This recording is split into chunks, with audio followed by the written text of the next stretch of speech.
Hey guys, welcome to the Sportology podcast. I'm Joe, and he's Jim, and this is our first episode.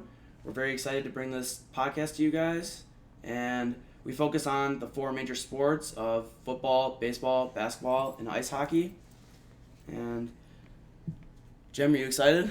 Very excited. I've wanted to do this for a long time. It's my career basically that I want to go into, and I think this is a great start. Along here with my best friend, who's loves sports just as much as I do, and we want to get this out to you guys because we feel like we have great conversations about sports and have great arguments and discussions, and we just feel like the audience, you guys, should hear what we have to say, and also tell us give us your opinions on what we have to say as well. So it'd be a good thing if you guys be a huge part of what we want to get into. And with baseball being pretty much the only thing on right now, the main thing, we're just going to get into that really quick. Obviously, we're going to start with the home run derby. And so first off, it was a great home run derby, probably one of the best ones that we've seen in the last couple of years. I would say. I think the biggest thing was that Pete, he just didn't look like himself. I didn't think so either. I mean, you saw those clips of him in the weight room. I know he looks like holding up the weights. And then he's like in the zone. He's like, yeah, he thought. I mean, he looked like it was like the World Series Game 7. He had the last at bat. Yeah, if he lost a couple pounds, maybe he would have won. But I mean, props to Julio for going out and just freaking destroying everyone. It's just like Julio looked like how Pete looked last year. Yeah, he's like Pete. Like I remember watching it last year. Like he looked unstoppable. He really did. He had the most consistent swing, and like nobody was even remotely close to beating him. I thought most people thought he was gonna win too. Mm-hmm. I thought he was definitely the favorite. He was the favorite. Yeah, I think Julio was fourth maybe for best favorites. Mm-hmm. But that's gonna bring us into who surprised us and who disappointed us. And Joey, you want to start us off with that? Mm-hmm. I think Julio obviously surprised. I mean, I don't think that anyone expected him to hit that many home runs. Yeah, what was it? 81. It was 81 total home runs, and he lost to Soto. What was it, like? I think 63 through the first round. Yeah. And or through the first two rounds. Yeah. And I don't know. I guess like I kind of saw it coming because I knew like he was like a young guy, like full of energy. I figured that he was gonna like put a lot of effort. Definitely made a lot of fans this weekend for the this week for the All-Star game. But for me, who surprised me, I would obviously say Julio, but I would also put Albert Pujols in that discussion, just because him going up against Kyle Schwarber, who was a 2 seed in that home run derby. I mean, he just hits tanks. Mm-hmm. Like I think he's second in the league in home runs, or behind Judge. I think Schwarber has 29. Mm-hmm. And going up against Pujols, it's nice to see him in the derby. Yeah. Considering it's gonna be his last year, but I mean, Albert put up a good fight, so I mean, props to him. And that's also disappointed me was Kyle Schwarber. Just considering everyone thought he was going to beat him. I feel like part of that though is like, there was so much pressure on Kyle Schwarber. Like everyone wanted Albert. Yeah. Everyone, like, you see like the whole crowd. They were all cheering for him, giving him a standing ovation. Mm-hmm. Like I feel like when you have to go up and compete against him after that, I feel like it makes it tough. Yeah. And no, it does. I mean, Kyle Schwarber, like he also disappointed me. I mean, I was like watching his at bats. It was just terrible at bats. He wasn't getting the bat and ball, and like with all due respect to Albert Pujols, I mean, Kyle Schwarber, like you gotta beat him. Yeah, that's just embarrassing. I think that's what most people thought too. And then obviously Pete Alonso, he disappointed me. I mean, I thought he was gonna go to the championship, possibly win if he did go, but yeah. Yeah, I think a big thing with Pete also is that like he had the pressure of like trying to three-peat. Yeah. And he's already showed himself. Everyone has like they have a higher expectation for him than they would for anyone else because they've seen him win it twice. They've seen him dominate twice. And so especially going up against like a young guy with like Julio, he has nothing to lose. Right. I feel like Pete has more on the line because he has like a reputation to hold. Mm-hmm. And I feel like Julio, like his performance was telling of how he's performed in the past couple of months. Yeah. No, he's been great. He started off in April with a 205, 284, 544 slash line with 0 home runs. Mm-hmm. And since then, he's hitting 293 with a 352 on base and 869 OPS and 16 home runs. Yeah. So you can tell he's gotten into his groove and he's showing his power on full display at the Home Run Derby. And he's been a huge part of that Mariners 14-game win streak that they had going on. And that's also going to bring us into what we want to get into, the power rankings through the All-Star break. Mariners definitely, with all respect, bumped their spots up. And yeah, for the top 5, we got the Yankees sitting at 1, which I think is no surprise. Yeah. And then they just they have guys.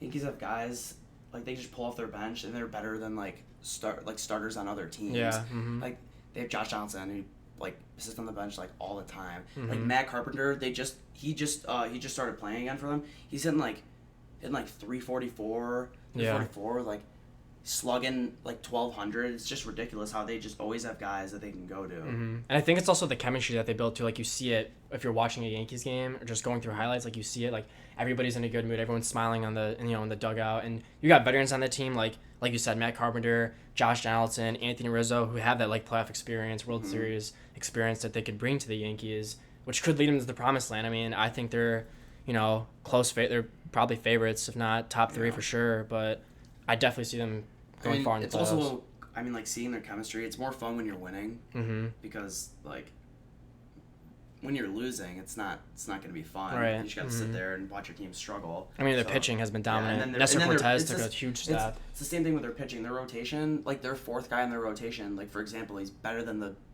ace on the Cubs. Yeah. It's just ridiculous how they can have such a good rotation. It's ridiculous. And they're very consistent. They're a very consistent team too. It's they go out. They play the game simple. They don't try to rush the game. They're just simple at bats. They work the counts, work the strike zone, and it's the little things that they do which make them get the big wins. There and their there. bullpen. And their bullpen they have so too. many guys that perform well, and people, whenever they think of the Yankees bullpen, they automatically think of Chapman. Chapman's having a bad year. Chapman is having a bad year. And they're still performing. But that's why you got guys like Clay Holmes, who I think has stepped up to the plate and is a huge factor for them. Michael King. They got it. With saying that, Joey just said, with Chapman, it's all you think is Chapman. Well, they have depth too. I know they have the guys depth. don't care as much. He's when you know that you have a really good bullpen when he's doing the worst on your bullpen. Yeah. It's just ridiculous, honestly. Mm-hmm.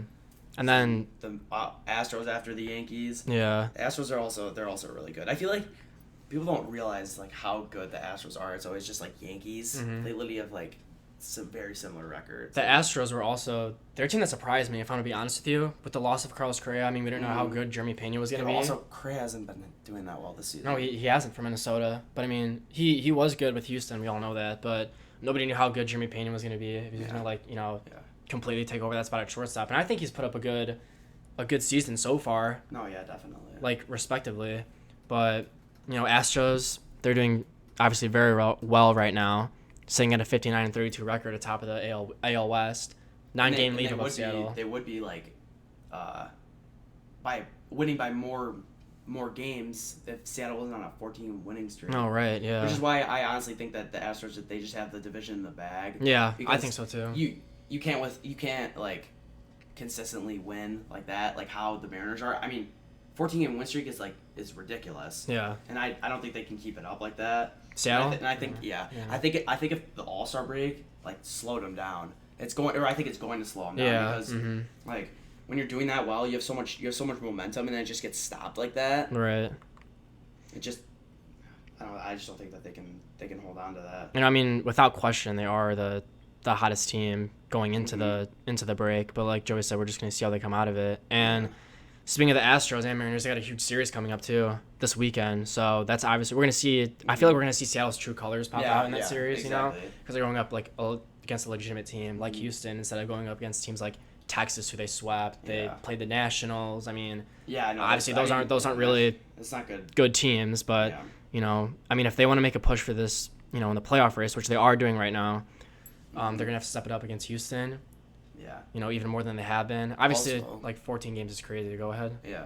The Yankees are playing at the Astros this weekend too, which is that's gonna be. I mean, it's the two best teams in baseball going off against each other. Yeah. So I mean, the MLB's got a lot to give this coming week. I mean, once All-Star break hits, and then after the All-Star break, it's playoff time. It gets more competitive. Watching baseball just becomes so much more fun when every game starts meaning something. If you lose a game in May, it's whatever. Everyone loses games, even the best team in MLB history had 50 losses. Mm-hmm. But now it really starts to get, and that's when the division rivalries those really go into play as well. Yeah, and we're just gonna run through really quick because we don't want to take up too much time. But for the rest of the top 5, we got Los Angeles at 3, Mets at 4, Braves at 5, which, I mean, I don't think is too surprising from what we've been seeing this year. Yeah, no, I think that the Braves is pretty surprising. I mean, with the slow start they had to the season, Yeah. I mean, it's just the way they've been able to turn it around. Yeah. And like I feel like everyone's like, oh, well, they lost Freddie Freeman, but they got Matt Olson, and if you look at their stats, they are like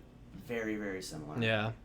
And people were questioning how well they were gonna do without Freddie Freeman. I mean, he's literally like one of the most lovable guys in the league. Yeah, like, great clubhouse guy. It's just a guy you want on your team. Yeah, just to bring that chemistry and stuff. Mm-hmm. But yeah, that's gonna round out the top 5. And you want to go into who surprised you the most who surprised you the most this year? Whether it's like winning wise, losing wise, what teams for you surprised you so far? The Orioles have surprised me a lot. Yeah. Everyone really thought they were just gonna be a dumpster fire of a franchise. Thought that they were just gonna. That's what we've been used to these past 3-4 years, almost 5. Everyone thought they were just gonna tank. Mm-hmm. MLB preseason power rankings even ranked them at 30th in the league, and now they're 17th. Yeah. And they're in the hardest division in baseball. Mm-hmm. I if you put them in any other division, they're competitive. If you put them in another division, they have a way better record. But the fact that they have to play the Yankees, the Red Sox, the Blue Jays, right. all those teams so often, mm-hmm. It's crazy. The fact that the AL East has 4 of the top 17 teams.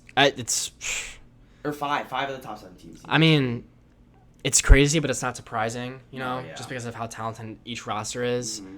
I mean, every team just has great offense, great pitching, and it's just, even Baltimore, you could say. But, I mean, if you go to the standings, Baltimore, they're not completely out of it. They're 3.5 games back of a wild card spot right now. Mm-hmm. But obviously Seattle, Tampa Bay, and Toronto, they hold those 3 wild card spots. And obviously with the new playoff format, it is 3 spots because they expanded from 10 to 12 now. Yeah.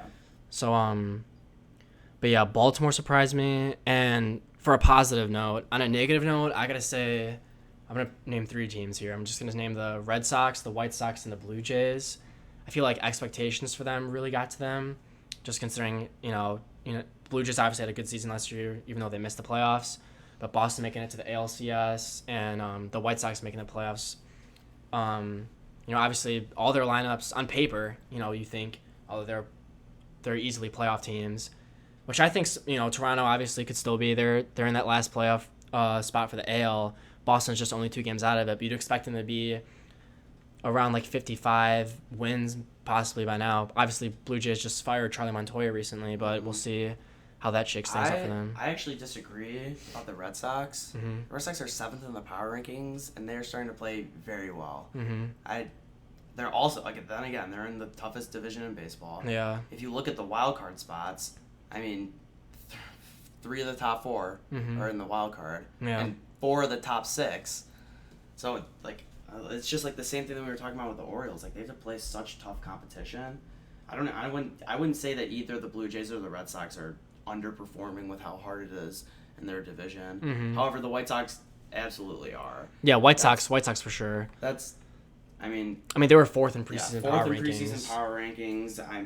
Their whole team is just injury ridden. It is. And if you looked at their rotation, you would think that they're the best team in the league. Oh yeah, Dylan Cease is Cease just carrying that Michael rotation. Kopech. But yeah, White Sox are now 19th in this week 14 power rankings. So that's ridiculous, honestly. I wasn't want to see that happen, but it's with how much talent that they have, it's hard to believe that they're really doing this poorly. Like Joey said, they're very injury prone. Yeah. And it's just hard to escape. I feel like also the Rangers signed, they spent $500 million on 2 players. $500 million this offseason on 2 players. And they're just not playing well. I don't know what the thought process was behind the Rangers organization signing those 2 players. It's they're in the middle of a rebuild. Yeah. So what are they trying to do? Trying to boost the rebuild. I guess. It's they're not even. Do you want to be bad or do you want to you can? It's tough to be mediocre. And the thing with spending that much money on 2 players is now you spent that money, So now it's like they have to do well. And if they don't do well, I mean, like Marcus Semien from the beginning, I mean, he turned it up a little bit, but from the beginning of the year, I mean, he was just not worth how much he got paid. I mean, he showed. As of he right showed now, it. neither of them are. Yeah. Except for Corey has been doing a little bit better. Corey's been better. I mean, not as good as he should be doing, but I also think like he's never had the pressure of being the best player on his team. He was on the Dodgers that had so many stars. Right. So it's like he was always just like a really solid guy. Yeah. But then like now he's taking on the role. He's taking on the role of like being like the guy in Texas. Yeah. I just don't. He's probably not used to that. No, right. And then one other thing that's been surprising me now the All-Star game is almost over is the Los Angeles Angels. You know, they're sitting at a 39-50 record. I mean, at one point, I believe it was in like May or something, they were at the top of the AL West, battling the Astros out for it at least, but they went on that long, 14-game losing streak or something like that. Look it up. And they just haven't recovered from that since. And 14 games. Yeah, and it's honestly sad from how stacked their roster is with Shohei Ohtani and Mike Trout. I mean, and you know, Taylor Ward's having a pretty decent year too. Yeah, but he got hurt. Yeah, but let me rephrase that: not stacked, but just sad to see a player like Mike Trout, you know, in that team, and Shohei Ohtani. They have the two best players in the MLB on the same team, and they're terrible. I mean, the thing with that, it just goes to show you can't have two players just run your team and just expect to win. But like they have other guys, like they had Noah Syndergaard, they had Jared Walsh. Yeah. I don't know, it's crazy to me how they can just never perform. The thing, I mean, I think their problem is just, I'd say better bullpen. I mean, only like Raisel Iglesias. I mean, yeah, you could say that about a lot of teams. Maybe you could say the same thing about the Cubs. Yeah. I mean the Cubs are just...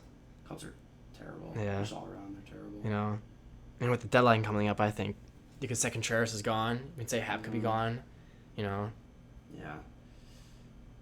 But like the Angels, I don't think the Angels are gonna trade anyone. They shouldn't. They shouldn't. Two best players in the league. Yeah. No point in trading anyone. I just don't think. And like I've seen rumors of like, oh, Shohei Ohtani's gonna get traded for like this to this team for this package. Like you're not gonna trade arguably the best player in the world. Yeah, if Shohei team. Ohtani was going to get traded, the Angels would probably take in some team's entire farm system. Yeah, I mean that's how much he's worth. If Mike Trout was still young, maybe it'd be worth it. Yeah. Because that's a guy you want to build around. But now, I mean, he's still putting up respectable numbers, obviously. Who? Trout. Oh yeah, no. I mean like if he was younger and you had time to develop those guys with Trout. Yeah, that's right. But when you don't, it's tough to do that. No, yeah. For the NL East, I actually have the Braves. I think that just the way that they've been playing, they have like the best chemistry out of that division. But also, I can see the Phillies making a run too. That's a surprise. I don't think that the Mets when it comes to playoff time, when it comes to the end of the season, they choke. They always choke. Mm-hmm. And if Jacob deGrom doesn't get back and Max Scherzer doesn't get back, I don't know what they're gonna do. Yeah. But if they do, I think that they blow that division out of the water. That's why I have them winning the division. I see deGrom and Scherzer coming back, like you know, with the head of steam. Just the fact that they can win that much without that. DeGrom and Scherzer. It's like the two best starting pitchers in the league. Mm-hmm. And if you have that going in the playoffs, crazy. I mean, like for example, like a 5-game series, you're gonna have Game 1, DeGrom, Game 2, Scherzer. It's like that's locked down. Game 3, Taijuan Walker. Game 4, probably like Chris Bassett. I mean. Yeah, and then if it goes to a Game 5 for like the first round, then you got DeGrom back on the mound. And it's just unstoppable. And like in a 7-game series, they would probably do just DeGrom, Scherzer, Taijuan, and then like Bassett for Game 4, and then they would like do it again. Yeah, just do a 4-man rotation. Their 4-man rotation is deadly. Yeah. Like we talked about like the Brewers 4-man rotation, but like people don't understand how dominant Jacob deGrom is. Mm-hmm. And like he's just been non-existent. No, I mean like those injuries. And when he's in, he's like throwing 100 plus. Yeah, consistently. Like for like 6 innings. Yeah, you see guys who can throw. They have velo, but it's like they can throw velo for like 15 pitches. And it's like he's been for like 35, 40. It means consistency. Like, he's been good for so long, and the fact that he's been able to adjust to the game, like now it's more fastball oriented, like throwing gas instead of like Kyle Hendricks who throws like an 85 fastball. Mm-hmm. And like the thing, like with the Mets, whether they win the division or not, I think they're a wild card team too in the playoffs. Yeah, and then they're definitely a threat. And they're definitely a threat because by October, like you would imagine DeGrom and Scherzer. Hopefully, I mean, I don't. It depends on how bad their injuries are. Yeah. What about the West? You got one in the West. I think this one's obvious. Yeah. I don't think anyone can catch up with the Dodgers. Oh yeah, I got the Dodgers You too. look at their payroll is like $350 million. It is like. I mean, if you're not winning a division with that payroll, I mean, Yeah. you're doing something wrong, obviously. Yeah, and everything's good about their team. They have no weaknesses. None. Literally none. Like, and like same with the Dodgers. Like how we were talking about Chapman on the Yankees and how he was so good, but like, or how he's not been good, but he's still like people always think of him as a good person. Yeah. Like, or as a good player. What was I gonna say? Oh, it's the same thing with Craig Kimbrell on the Dodgers. He's had enough beer. Like, Craig Kimbrell on the Dodgers, people are like, oh, Craig Kimbrell, he's good. He's not. He's not even one of the best players on the Dodgers. He's probably one of the worst ones. Yeah. I mean, like they're just. But crazy. Another guy who I think is obviously a huge factor in the Dodgers, and who I'm kind of surprised, but not really, is at the same time is also Clayton Kershaw. How good of a year he's having for his age. I mean, for his age. I mean, I feel like that guy just doesn't age. At home, he's got a 2.05. It's ERA. That's crazy. I mean, he's first ballot Hall of Famer without question. He's showing it this year. Easily. So, I mean, he could lead the Dodgers to the promised land again. They got to go through, what I think are tough playoff race, but they got the experience and they got the players who could obviously do it for them. So, AL Central, you got. I got the White Sox. Even though they've been disappointing, their team is just if they can stay healthy. Good. I mean, if they can stay healthy. But still, it's just their team is just too good to not win that division. That division is not good. That division really is just not that good. And like they have, I mean, Lucas Giolito, Dylan Cease. It's like I don't know how they're not winning now. Honestly, I don't know what it is with them. For me, I mean, I got the Twins, and when I looked at the Twins at the beginning of the year, obviously the White Sox were going to just run away with the AL Central. Even with the Twins adding Carlos Correa, I didn't think they were going to be like first place caliber team. But like obviously with how bad everyone else is doing in the AL Central, the Twins are obviously taking advantage of that. But I also, when I looked at the Twins at the beginning of the year, I thought of them as kind of like a, how would you put it? What's a term for like? I lost it. dark horse. No, not a dark horse, but like a pretender. No fees or minimums and no overdraft fees are another reason banking with Capital One is an even easier decision. Never mind. Okay. But they didn't like how you were talking about the Twins. Yeah, not really. So, AL East. I mean, is this even a discussion? I mean, the Yankees. We were already talking about it. They're just so incredibly dominant. Let's just see what do they have. 64-28 with a 13-game lead. I mean, it's kind of hard to choke that. You know what I just find so crazy? What's that? Is that the Tampa Bay Rays have a $88 million payroll total. $88 million total. And the Yankees have $250 million. Three times what the Rays are paying their players.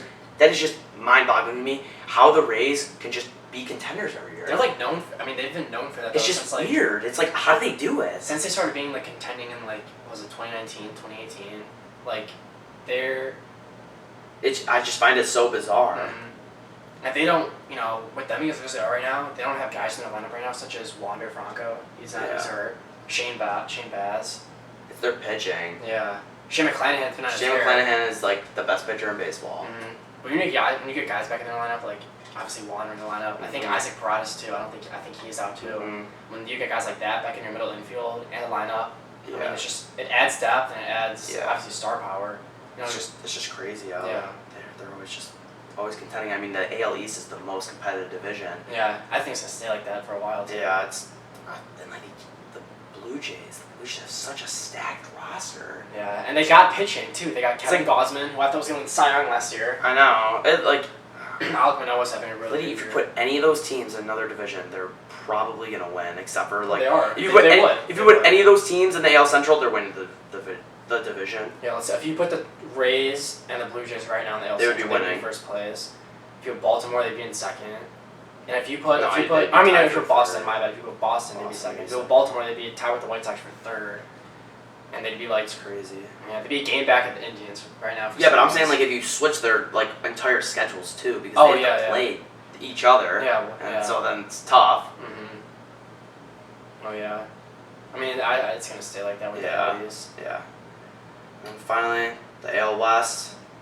AL You got- West, I'm sticking with the Astros. Yeah, so you am know. I. I mean, they got a 9-game lead right now. It's a good cushion Yeah. for them. I mean, even though the Mariners, like we said earlier, are on a tear with the 14-game win streak, it's hard to catch up to the Astros Yeah. when they're just like winning and winning and winning. I mean, when you look at their record right now, I believe they have the best away record, if I'm not mistaken, at 31 and 18. Yeah, From which now, is just, for AL, which AL, is just crazy. which is crazy. But you know that that just shows they can win at home, they can win on the road, they can win from behind, they can when they're up they don't choke. Especially like I give big props to Pena for filling Carlos Correa's I mean, shoes. those are big shoes to fill. I know, and he's arguably doing better than him this year. Yeah. And so like it's just like the Astros. I feel like the Astros are another team that just like they always got guys. Yeah. Like Jordan Alvarez, just like obviously he's not like a rookie this year, but like a couple years ago they just pulled him up and he's He's the greatest. he's just an DH animal. in the league right now. Yeah. Signed a good contract recently too. Mm-hmm. But yeah, I don't think those are like too much of a surprise team. I mean, I like how you said the White Sox. Yeah. But obviously they're sitting at 500 right now, so it's not like they're, all playoff hopes are just gone for them. Yeah. You know, No, yeah, I think the White Sox they're still in it. Yeah, they're still in. I mean, they're only 3 games back in the Twins, which is, Indians are 2 games back. Those 3 teams, I feel like Yeah. it's just gonna be, Yeah. to the finish line to the end of the season. The Astros they do have the best away record in the entire league. Yeah. I don't know about that for the entire league. Yeah. Yeah. So I mean that's important. Mm-hmm. And if you look at their like roster, like them and the Yankees, it's just like they're just so good. But if you look at the Yankees, on paper, I'd say that the Yankees probably have a better roster than them. Oh yeah, I think so too. But also Justin Verlander is playing like he's in his prime again. Oh yeah. Which has been a huge Like, contribution to their and success. I would have thought that of Verlander, considering he's been like kind of hurt the past few couple for years. sure. Like, but guys like Lance McCullers, he's stepped Mhm. up big time for them, especially in the playoffs last year. Mm-hmm. But It's like Houston's gonna be contenders for a while, and same with the Rays, obviously. mhm. I do find it crazy that like Seattle goes on a 14-game winning streak and they're still 9 games back. I mean that's just what it is playing in a division consistent with the Astros. I mean after Houston and Seattle, there's nothing. Mm-hmm. But like you said, with like Seattle going on a 14-game win streak and they're still 9 games Still back. 9 games back. It just goes to show how consistent the Astros have been Mhm. winning wise, obviously, and just how it's tough to take them down each and every game. Mm-hmm. Because, like we talked about the Yankees earlier in this episode, I mean, the Astros have made the playoffs since like every single year since like 2015, I believe. It was or 2015 to 2016. Mm-hmm. And they just had, experience, and obviously experience builds leadership that guys like Jose Altuve can bring into the clubhouse, guys like Verlander. I know a lot of people like to hate on Jose Altuve just because of what happened in 2017. But, Yeah. I mean, you can't take away that he's had playoff experience. Yeah, exactly. Either way. Yeah, exactly. Yeah, I mean, obviously that's not the way you want to do it, and that's not the way you want to be known for doing it. Right. But I mean, they do have the experience. Mhm. So and that's something that like new guys, like the guys on the Rays, that they don't really have. Right. It's like they just get thrown in there. Mm-hmm. It's like They it's still somehow put up numbers though. I know, and it's like a Rosarena. Like Rosarena literally just got thrown on the Rays roster for the playoffs a couple of years ago, and he just thrived. Yeah. Not every player is gonna be like that. Uh-huh. So I feel like it just adds the numerous reasons why the Rays are just always so shocking. Yeah. And like you said earlier, like the Astros got a good series up against the Yankees soon. Mm-hmm. So I mean that should. That'll be a good tell as to like who's really dominating the AL right now. Who's gonna be seeded Mhm. for the playoff picture?